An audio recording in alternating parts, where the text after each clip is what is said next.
Hello students, welcome to my class account वाले sir. मैं आपका दोस्त सीए सुनील आपका स्वागत करता हूं मेरे यूट्यूब चैनल अकाउंट वाले सर।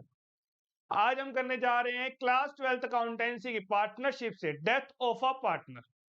तो प्यारे बच्चों, हमने बेहतरीन तरीके से रिटायरमेंट खत्म कर लिया है। डेथ ऑलमोस्ट रिटायरमेंट की तरह ही है, सेम रिवैल्यूएशन अकाउंट बनते हैं, उसी तरह पार्टनर्स कैपिटल अकाउंट बनता है, बैलेंस शीट भी ऑलमोस्ट सेम बनती है। तो थोड़ा बहुत ही फर्क है, उसे हम समझते हैं आज की क्लास में। तो आइए बिना देरी के करते हैं स्टार्ट अकाउंट वाले सर के साथ। सपोज बच्चों ए बी सी तीन पार्टनर है। सी कह रहा है कि यार मेरी अब बहुत एज हो चुकी है, अब मैं रिटायर होना चाहता हूं। वो बोल रहा है ऑलमोस्ट 30 सितंबर के आसपास। कह रहा है कि अब मुझे अपना यार फैमिली को टाइम देना है, अब मुझे बहुत कमा लिया, बहुत मैंने पैसे कमा लिए, बिजनेस कर लिया, अब मुझे रिटायर होना है। तो ए और बी ने समझाया उसे कि भाई बीच में क्यों रिटायर हो रहा है, साल के एंड में हो जाइए रिटायर, तो हमें हिसाब करने में क्या होगी, आसानी होगी। तो सी मान गया। तो अब सी रिटायर हो रहा है, तो सी को हम प्यार से बोलते हैं रिटायरिंग पार्टनर। तो ए और बी कौन से पार्टनर मानेंगे, रिमेनिंग या कंटिन्यूइंग, और इन्हें गेन होता है तो इन्हें हम गेनिंग पार्टनर भी कहते हैं। और सी हो गया यहाँ पे हमारा रिटायरिंग पार्टनर, और फाइनली जो सी का हिसाब बनेगा वो सी को दे दिया जाएगा। लेकिन हम इसके अपोजिट देखते हैं, डेथ के टाइम पे ए बी सी पार्टनर है। सी कह रहा है यार मेरी डेथ होने वाली की तो पॉसिबल नहीं है, डेथ तो क्या होती है, अनसर्टेन है। तो सी ड्यूरिंग द ईयर बीच में कभी भी उसकी डेथ हो गई या हो सकती है, इसमें हमें पता नहीं चलता है। कोई भी बंदा कहकर डेथ नहीं करवाता है अपनी। तो डेथ तो क्या होती है, अनसर्टेन है, कभी भी वो आ सकती है।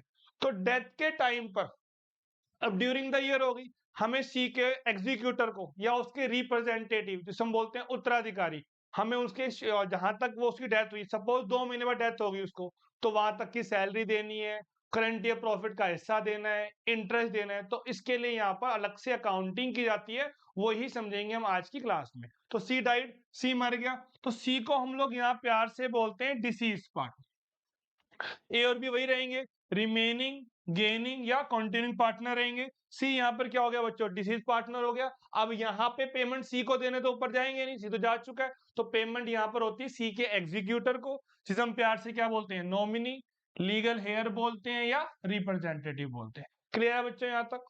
अब इसमें सबसे पहले आपको यहाँ पर ये ध्यान से देखना होता है किस पार्टनर की डेथ हो रही है। यहाँ पे सी की हो रही है जी, उसका शेयर क्या है, कितने मंथ बाद उसकी डेथ हो रही है। अगर हमने एक भी पॉइंट जल्दी जल्दी में गलत ले लिया, शेयर गलत ले लिया, गलत पार्टनर ले लिया या गलत मंथ ले लिया, सारा क्वेश्चन क्या हो जाएगा, हमारा गलत हो जाएगा। तो हमें ध्यान से देखना होता है किस पार्टनर की डेथ हो रही है, क्या शेयर है उसका, और कितने मंथ बाद उसकी डेथ हो रही है। तो यहां पर नॉर्मली बनता है उस पार्टनर का अकाउंट जिसकी डेथ हो रही है। तो हमें बैलेंस शीट दे रखी होती है, तो लाइबिलिटी से हमें क्या क्या देना है, उसे कैपिटल देनी है बाय बैलेंस बीडी, या तो लाइबिलिटी में दे रखी होगी, कौन सा बैलेंस होगा उसका, क्रेडिट बैलेंस होगा। बाय करंट अकाउंट, लाइबिलिटी में होगा या करंट क्रेडिट बैलेंस होगा। By general reserve, by reserve fund, contingency reserve, reserve profit and loss का profit, WCR, investment fluctuation reserve. अगर पार्टनर का लोन लाइबिलिटी में दे रखा है तो कहां पर आएगा, क्रेडिट में आएगा। लाइबिलिटी में जो आइटम दे रखी होती है प्रॉफिट या रिजर्व की, उससे कैपिटल इंक्रीज होती है, और कैपिटल का इंक्रीज होना क्या होता है बच्चों, क्रेडिट। जो भी हमें पार्टनर को देना है वो दे दो उसे, तो कैपिटल क्रेडिट हो जाएगी। जो भी हमें उससे लेना है तो वो कहां पर आ जाएगा, डेबिट में आ जाएगा, क्योंकि कैपिटल क्या हो रही है, डिक्रीज हो रही है। कैपिटल का इंक्रीज होता है क्रेडिट और डिक्रीज होता है डेबिट। सेम अगर कैपिटल आपको दे रखी है बैलेंस शीट में एसेट्स में, तो वो कहां पर आ जाएगी, टू बैलेंस बीडी या डेबिट बोलते हैं उसको। करंट अकाउंट दे रखा हो तो टू करंट अकाउंट एसेट्स वाला है debit, to goodwill, to drawing, to loss. जो एसेट्स वाला होता है वो लॉस होता है, जो लायबिलिटी वाला होता है वो प्रॉफिट होता है। बिजनेस अलग होता है, बिजनेसमैन अलग होता है। जो भी अकाउंटिंग होती है वो बिजनेस के पॉइंट ऑफ व्यू से होती है। बिजनेसमैन ने बिजनेस में पैसा लगाया, तो वो पैसा बिजनेस ने बिजनेसमैन को वापस देना है, तो कैपिटल होती है लायबिलिटी। उसी प्रकार से बिजनेसमैन ने बिजनेस से कुछ विड्रू किया पर्सनल यूज के लिए, उसे हम बोलते हैं ड्रॉइंग्स, तो वो पैसा बिजनेस ने बिजनेसमैन से वापस लेना है, तो वो होती है हमारे लिए एसेट्स। अब प्रॉफिट बिजनेस ने बिजनेसमैन को वापस देना है, तो इसलिए प्रॉफिट कहां पर आता है, लायबिलिटी में आता है। और रिजर्व भी प्रॉफिट से क्रिएट होते हैं, इसलिए रिजर्व भी लायबिलिटी में आते हैं, क्योंकि अब वापस देंगे इसको तो कैपिटल इंक्रीज हो जाएगी तो क्रेडिट में आ जाएगा। अगर बिजनेस में लॉस हुआ तो वो पैसा बिजनेस ने बिजनेसमैन से वापस लेना है, इसलिए वो बिजनेस के लिए एसेट्स होती है। क्लियर है बच्चों? तो वो कहां पर आएगा? डेबिट में। क्यों आएगा? क्योंकि कैपिटल क्या हो रही है हमारी? कम हो रही है। To deferred revenue expenditure to advertisement suspense account. Advertisement suspense account deferred का ही एग्जांपल होता है, अलग से इसलिए लिखा है क्योंकि कई बार एग्जाम में एडवर्टीजमेंट सस्पेंस अकाउंट अलग से लिखा जाता है। इसका मीनिंग क्या होता है सर? सपोज हमने ऐड करी 10,000 रुपए की, टीवी में ऐड बच्चों 5 साल तक के लिए आएगी, तो अभी हम 10,000 का 10,000 डेबिट नहीं करेंगे प्रॉफिट एंड लॉस अकाउंट में। इसके पीछे रीजन ये है कि अभी इसका बेनिफिट हमें और मिलना है 5 साल तक। तो अभी 1 साल बीत चुका है, तो इसमें से 2,000 को तो हम लोग कहां दिखा देंगे? प्रॉफिट लॉस के डेबिट में। अब कितना बच गया? 8,000 पे। इसका हमें बेनिफिट मिलना है अभी, लेकिन अभी मिला नहीं है, तो इसे हम कहां दिखाते हैं? एसेट्स में दिखाते हैं। फिक्टिशियस एसेट्स है, नाम मात्र की है। एसेट्स में वो चीज आती है जिसका हमें बेनिफिट मिलना है, बेशक ये दिख नहीं रही है लेकिन हमें इसका बेनिफिट मिलना है, तो हमने इसको डेफर्ड कर दिया। वो हमने कहां दिखा दिया? इसको नेक्स्ट ईयर के लिए डेफर कर दिया, बैलेंस शीट में दिखा दिया। इसलिए 2,000 का अमाउंट तो कहां पर आएगा? प्रॉफिट लॉस के डेबिट में आएगा, और 8,000 पे बैलेंस शीट में आएंगे। इसे हम प्यार से बोलते हैं डेफर्ड रेवेन्यू एक्सपेंडिचर। तो वो भी कहां पर आएगा? कैपिटल कम हो रही है, डेबिट में आ जाएगा। अगर पार्टनर का लोन लायबिलिटी में दे रखा है तो कहां पर आएगा बच्चा? क्रेडिट में आएगा। और अगर कहां दे रखा है? एसेट्स में या डेबिट बैलेंस है तो 2 में आएगा। अब लायबिलिटी, लोन ले रखा है आपने, कैपिटल ले रखी है, मतलब लायबिलिटी है फर्म के लिए, तो वो उस पे इंटरेस्ट देना है। देना है तो कैपिटल बढ़ेगी, तो इंटरेस्ट ऑन लोन कहां पर आएगा? क्रेडिट में आएगा। इंटरेस्ट ऑन कैपिटल भी कहां पर आएगा? क्रेडिट में आएगा। कैपिटल याद करने का तरीका, कैपिटल क्रेडिट में आती है तो उसका इंटरेस्ट भी कहां पर आएगा? क्रेडिट में आएगा। लोन हमने कहां पर दिखाया? क्रेडिट में। लायबिलिटी है तो इंटरेस्ट देंगे तो कैपिटल बढ़ेगी पार्टनर की, तो वो भी कहां पर आएगा? क्रेडिट में आएगा। ड्रॉइंग्स करी पार्टनर ने तो कैपिटल कम हो रही है, तो बच्चों कहां पर आएगा? वो डेबिट में आएगा। ड्राइंग्स कहां पर आएगी? डेबिट में आएगी। तो उसका इंटरेस्ट भी कहां पर आएगा? डेबिट में आएगा, क्योंकि हमें उससे पैसे लेने हैं तो उसको हम डेबिट करेंगे, उससे देना है तो हम क्रेडिट करेंगे। तो इंटरेस्ट ऑन लोन भी कहां पर आएगा? डेबिट में आएगा। अगर लोन कहां दे रखा है आपको? एसेट्स में। तो वही सिंपल याद करने का तरीका, कैपिटल लोन क्रेडिट में तो उसका इंटरेस्ट भी क्रेडिट में, ड्रॉइंग्स और लोन डेबिट में तो उसका इंटरेस्ट भी कहां पर आएगा? डेबिट में आएगा। क्लियर है बच्चों यहां तक? कोई डाउट? अब वही रिवैल्यूएशन अकाउंट, अगर प्रॉफिट हुआ तो कैपिटल इंक्रीज होगी, क्रेडिट में आएगी। लॉस हुआ तो कैपिटल डिक्रीज होगी, डेबिट में आएगी। कोई शक यहां तक? आगे देखिए।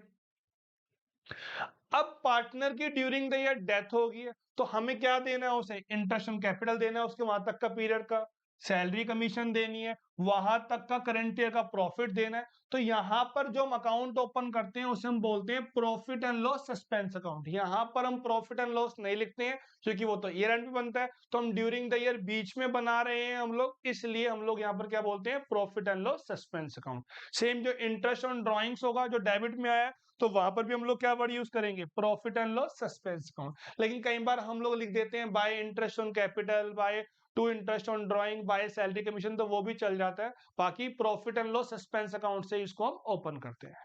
क्लियर है बच्चों यहां तक? फिर हमने रिटायरमेंट में एंट्री पढ़ी थी गुडविल की, तो वहां पर एंट्री थी हमारी remaining partner debit to retiring partner, share of goodwill in gaining ratio. Same entry यहां पर होती है, पर फर्क क्या था? वो बिजनेस से बाहर जा रहा था और यहां पर वो सीधा ऊपर जा रहा है, तो एंट्री सेम रहेगी हमारी। एंट्री क्या हो जाएगी? Remaining partner debit to deceased partner. अब हमें डिसीज पार्टनर में एंट्री करनी है तो क्या बोलेंगे हम लोग? By remaining partner, share of goodwill in gaining ratio, share of goodwill in gaining ratio. अगर आपको एसेट्स दे रखी होती है बैलेंस शीट में तो वो तो 2 में आ जाएगी, 2 गुडविल जो शेयर होगा उसका, 2 गुडविल। लेकिन जो एडजस्टमेंट में दे रखी होती है वो बाय में आती है, by remaining partner, share of goodwill in gaining ratio. Clear है बच्चों यहां तक? अब अगर क्रेडिट साइड हमारी बड़ी है, क्रेडिट साइड बड़ी है, डेबिट साइड छोटी है, तो इसको हम बैलेंस शीट और ट्रांसफर कर देते हैं to deceased partner executor account या रिप्रेजेंटेटिव अकाउंट या लीगल हेयर अकाउंट। अगर डेबिट साइड बड़ी है तो हम लोग क्या बोल देंगे? By deceased partner executor account, representative account या लीगल हेयर अकाउंट। क्लियर है बच्चों यहां तक? इसके अलावा हमारा एग्जीक्यूटर अकाउंट बनता है। अब यहां पर देखिए, यहां पर अगर डेबिट में सपोज बी है तो 20 कैपिटल में हमने बोल दिया टू 20 एग्जीक्यूटर अकाउंट। अब कौन सा अकाउंट बनाना है आपने? 20 एग्जीक्यूटर का। तो यहां पर हम लोग क्या बोलेंगे? By 20 capital. यहां पर हम लोग क्या बोलेंगे बच्चों? बाय बीस कैपिटल। बी में डेबिट साइड में आएगा तो एग्जीक्यूटर में क्रेडिट साइड में आ जाएगा। तो by deceasing partners capital account, by deceasing partners capital account. अब इसके बैलेंसिंग फिगर को हम लोग ट्रांसफर कर देंगे to deceasing partners executor loan account, और टू वाली फिगर कहां पे आती है? लायबिलिटी में आती है, क्योंकि ये क्रेडिट बैलेंस है तो कहां पर आएगा? लायबिलिटी में आएगा। याद करने का तरीका, अगर टू बैलेंस सीडी है, वैसे ये क्रेडिट बैलेंस है और क्रेडिट क्या होती है? लायबिलिटी। याद करने का तरीका स्ट्रेट, तो कहां पर आ जाएगा? लायबिलिटी में आ जाएगा। अगर बाय बैलेंस सीडी होता तो ये डेबिट बैलेंस है बच्चों। कौन सा बैलेंस है ये? Debit balance. तो कहां पर आएगा? एसेट्स में आएगा। तो याद करने का तरीका क्या है? Straight, to balance sheet liability में आ जाएगा और बाय बैलेंस सीडी एसेट्स में आ जाएगा। या तो क्वेश्चन में लिखा होगा amount payable to deceased partner transfer to loan account, transfer to loan account, या अगर कुछ भी गिवन नहीं है, साइलेंट है, नथिंग इज गिवन, तो भी आपको कहां ट्रांसफर करना है? ऐसे लोन में करना। क्लियर है? आगे अगर लिखा आता है amount payable to deceased partner executor was paid in full, तो हम लोग क्या बोलेंगे? टू कैश या टू बैंक।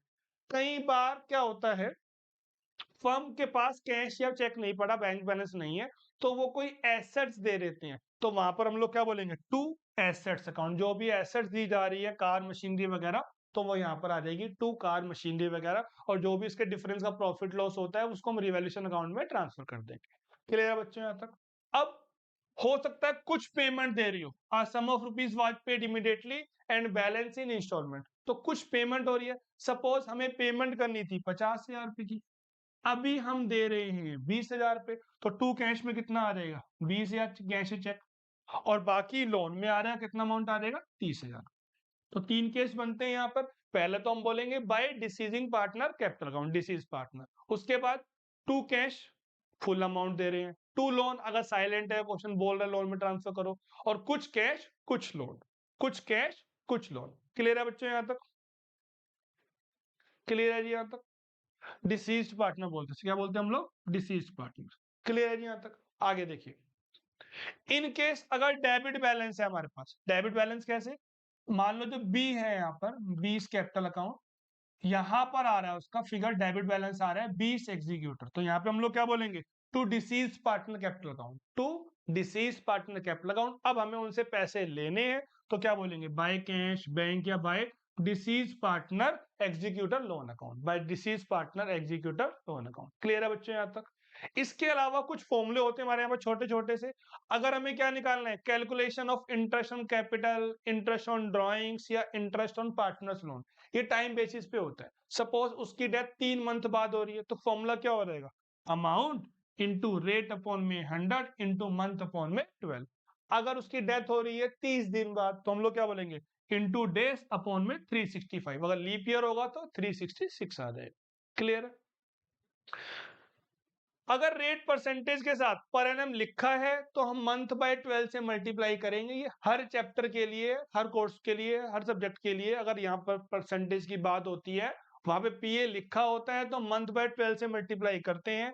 पीए नहीं लिखा है तो मंथ बाय 12 से मल्टीप्लाई नहीं करेंगे। अगर आपको क्वेश्चन में ही इंटरेस्ट का अमाउंट गिवन होता है, तो आपको फॉर्मूला अप्लाई नहीं करना है किसी भी चैप्टर में। और पीए ना लिखा हो सकता है क्या लिखा हो? पर एनम लिखा हो, पर ईयर लिखा हो, एनुअली लिखा हो, एवरी ईयर लिखा हो, सबका मतलब क्या होता है बच्चों? एक ही होता है।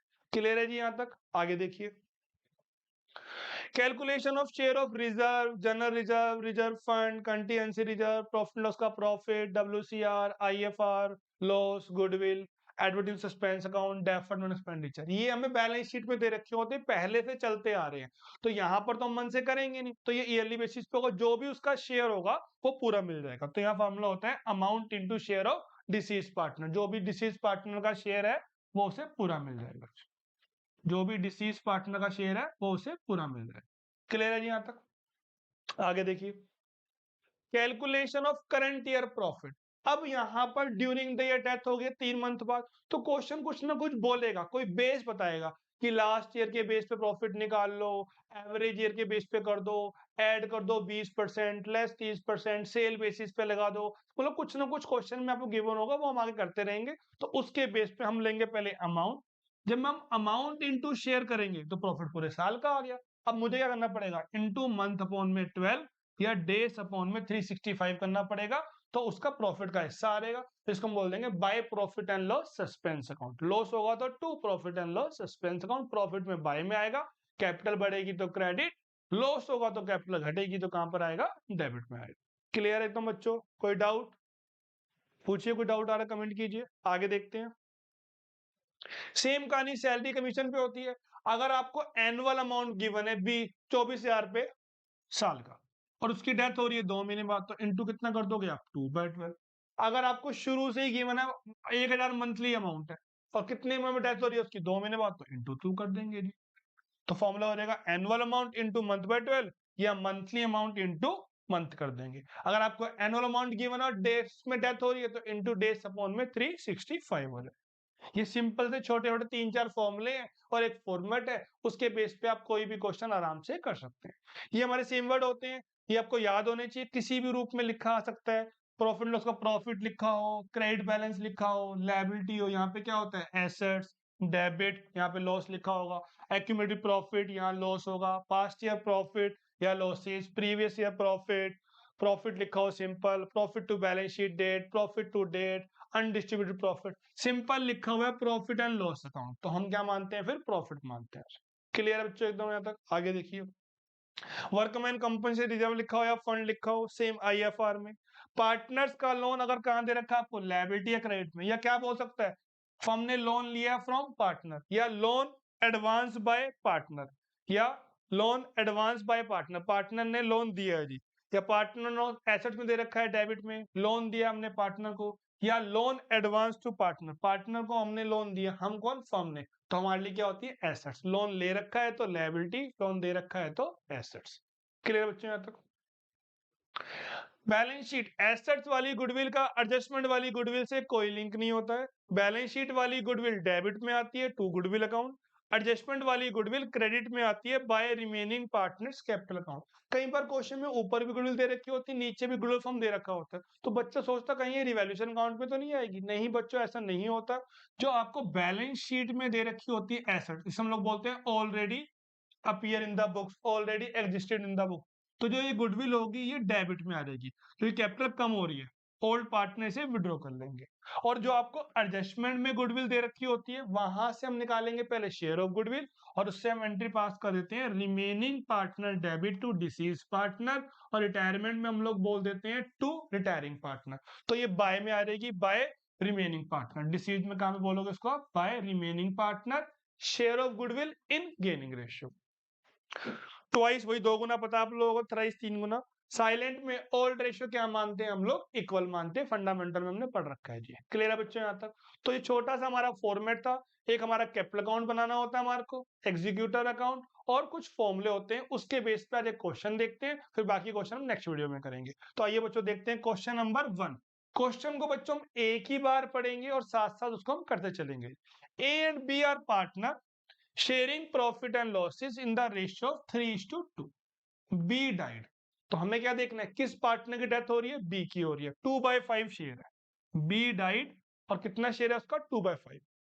B died 3 month after the date of balance sheet, कब डेथ हो रही है उसकी, 3 महीने बाद। तो हमारे को बिल्कुल ध्यान से देखना है, पहली बात डेथ किसकी हो रही है, बी की हो रही है, क्या शेयर है उसका, 2/5, और कितने मंथ है उसके, 3 मंथ है जी। आगे 3 months after the date of last balance sheet, according to the partnership deed, his legal heir, जो उसके एग्जीक्यूटर है, उत्तराधिकारी, representative, is entitled to the following, his capital as per last balance sheet। कोई deed अगर ना भी बोलती तो भी हमें कैपिटल देनी होती है, तो उससे हम लोग क्या बोलेंगे, बाय बैलेंस बीडी। क्या बोलेंगे उसको हम लोग, बाय बैलेंस बीडी। अमाउंट अभी देख लेंगे, हमने अभी क्या लिख दिया, बाय बैलेंस बीडी। क्वेश्चन एक ही बार पढ़ेंगे बच्चों। Interest on above capital at the rate 3% पर annum till the date of death. तो by profit and loss suspense account, interest on capital, formula क्या होता है हमारा, अमाउंट इंटू रेट अपॉन में 100 इंटू मंथ अपॉन में 12। 3 मंथ बाद death हुई है उसके 3 ले लेंगे। आगे his share of profit till the date of death calculated on the basis of last year profit। किस बेस पे निकालना है हमें, लास्ट ईयर के बेस पे। इसे हम लोग क्या बोलते हैं, bye profit and loss suspense account, share of profit. Formula होता है इसका amount into share into month by 12। एक ही बार देखेंगे क्वेश्चन को हम लोग, हमने अभी यहीं तक लिख लिया। टाइम उतना ही लगना आप लोगों को, क्वेश्चन हम एक ही बार पढ़ेंगे, बार बार नहीं पढ़ेंगे। आगे देखिए जी, His drawing are to bear interest at an average rate of 2% on the amount irrespective of the period। Question ने बोल भी दिया पीरियड कंसीडर नहीं करना, और प्लस पॉइंट क्या है यहाँ, पीए नहीं लिखा। पीए लिखा है तो मंथ बाय 12 से मल्टीप्लाई करते हैं, पीए नहीं लिखा तो हम मंथ बाय 12 से मल्टीप्लाई नहीं करते हैं। तो इंटरेस्ट ऑन ड्राइंग, जब इंटरेस्ट ऑन ड्राइंग है तो ड्राइंग भी होगी, तो 2 ड्राइंग्स 2 इंटरेस्ट ऑन ड्राइंग। यहाँ पर क्या बोलोगे, अमाउंट इनटू रेट अपॉन में 100। यहाँ पर पीए नहीं लिखा है तो मंथ बाय 12 से मल्टीप्लाई नहीं होगा। क्लियर है बच्चों यहाँ तक? आगे देखिए, the net profit for the last 3 year after charging insurance premium. अब बच्चा कंफ्यूज, यार आफ्टर बिफोर हमने पढ़ा था फंडामेंटल में, बिफोर चाहिए होता है, ये कंफ्यूज कर। प्रॉफिट तो हर चीज लेस करने के बाद ही आएगा ना। हो सकता है आफ्टर सैलरी लिखा हो, वेजेस लिखा हो, जो मर्जी अमाउंट लिखा हो, इंश्योरेंस लिखा हो, प्रॉफिट तो क्या होता है, आफ्टर होता है। अगर बिफोर होता है यहाँ पे कुछ, तो उसको आपने आफ्टर ही करना होता है। प्रॉफिट आपको हमेशा ऑल एक्सपेंस के बाद ही लेना होता है। अब यहाँ पर आपको अमाउंट दे रखा है 20,000, 25,000, 30,000। अब क्वेश्चन ये कह रहा है लास्ट ईयर के बेस पे। अब लास्ट ईयर कौन सा होगा, 20 होगा या 30 होगा? लास्ट ईयर कौन सा होगा बच्चों हमारे पास, 20 होगा या 30 होगा? हम लोग कैसे लिखते हैं year, for the year ended 2022, 2023, 2024, हम लोग कैसे लिखते हैं? तो लास्ट वाला कौन सा होता है, ये वाला होगा। तो 30,000 हमारे लिए क्या हो गया, प्रॉफिट निकल कर आ गया। तो प्रॉफिट कितना आ गया, 30,000 पे। आगे देखते हैं, 20 कैपिटल एज पर last balance sheet was 40,000। Capital कितने की है, 40 की। तो बाय बैलेंस पीडी यहाँ पे कितना आ गया हमारे पास, 40,000 आ गया। कितना इंटरेस्ट लोगे आप, 40,000 पे ही लोगे। प्रॉफिट कितना था हमारे पास, 30,000, हमने अमाउंट भर दिया, 30,000 पे करेंगे जी यहाँ पर हम लोग। कि बैलेंस पीडी कितनी आ गई, 40,000 की। इंटरेस्ट किस पे निकालेंगे हम, 40 पे। और प्रॉफिट कितना लेना हम लोगों ने, 30 लेना है। ड्राइंग्स के बारे में क्या बोल रहा है क्वेश्चन, 5,000 है। तो ड्राइंग्स कहाँ पर आ जाएगी बच्चों, 2 में आ जाएगी, 2 ड्राइंग्स 5,000। और इस पे क्या निकाल देंगे हम लोग, इंटरेस्ट निकाल देंगे। हमने एक ही बार क्वेश्चन पढ़ा, बार बार हमें पढ़ने की जरूरत नहीं है। तो बाय बैलेंस बीडी कैपिटल कितनी थी, 40,000। 40,000 का 3% इंटू 3/12 कितना आ जाएगा बच्चों, 300 रुपए आ गया। क्लियर है यहाँ तक? फिर प्रॉफिट कितना बोला क्वेश्चन ने, लास्ट जगह 30,000। 30,000 इंटू 2/5 पूरे साल का आ गया अमाउंट। हम इंटू किससे कर देंगे, 3/12 से। तो कितना अमाउंट आ गया हमारे पास, 3,000 प्रॉफिट का आ गया। ड्राइंग्स कितने की थी, 5,000 की थी। उस पर इंटरेस्ट कितना आ गया, 2%, 100 रुपीज। इसकी टोटलिंग करेंगे, कितनी आ रही है, 43,300। लेस कर देंगे हम 5,100, तो कितना अमाउंट आ जाएगा, 38,200 को हम लोग ट्रांसफर कर देंगे to 20 executor account, to 20 executor account. Clear बच्चों यहाँ तक? अब आप क्या बना रहे हो, 20 एग्जीक्यूटर अकाउंट बना रहे हो, तो वहां पे क्या बोलोगे आप, बाय 20 कैपिटल। अब क्वेश्चन साइलेंट है, कुछ भी नहीं गिवन है आपको। क्वेश्चन क्या है यहाँ पे, साइलेंट है। तो बैलेंसिंग फिगर को हम लोग कहाँ कर देंगे transfer, deceased partners executor loan account. Deceased partner executor loan account, यहाँ पे नाम क्या है उसका, बी है। तो यहाँ पे हम लोग क्या बोलेंगे, to 20 executor loan account, to 20 executor loan account. कितना अमाउंट आ जाएगा, 38,200 रुपए। इसे कहां ट्रांसफर कर देंगे हम लोग, लायबिलिटी में। क्लियर है बच्चों यहाँ तक? तो बच्चों आई होप आपकी वीडियो में आपको अच्छे से कवर हो गया होगा। मैंने पूरे कॉन्सेप्ट करवा दिए और एक क्वेश्चन करवाया। अभी ये चैप्टर खत्म नहीं हुआ है, बेसिक खत्म हो गए हैं। इसके कम से कम 5-7 क्वेश्चन अभी हम और करेंगे। 3-4 वीडियो के अंदर सारे केसेस कवर कर दिए जाएंगे, तो आपको टेंशन नहीं लेनी है। एग्जाम से पहले पहले सारी वीडियो भी हो जाएंगी, उसका वन शॉट भी बन जाएगा। तो नेक्स्ट वीडियो में हम लोग कुछ क्वेश्चन और करेंगे, तो खत्म होगा अकाउंट का डर विद अकाउंट वाले सर। ओके बच्चों, बाय, मिलते हैं फिर हम लोग नेक्स्ट वीडियो में। वीडियो को लाइक कीजिए, शेयर कीजिए, कमेंट कीजिए। ओके बच्चों।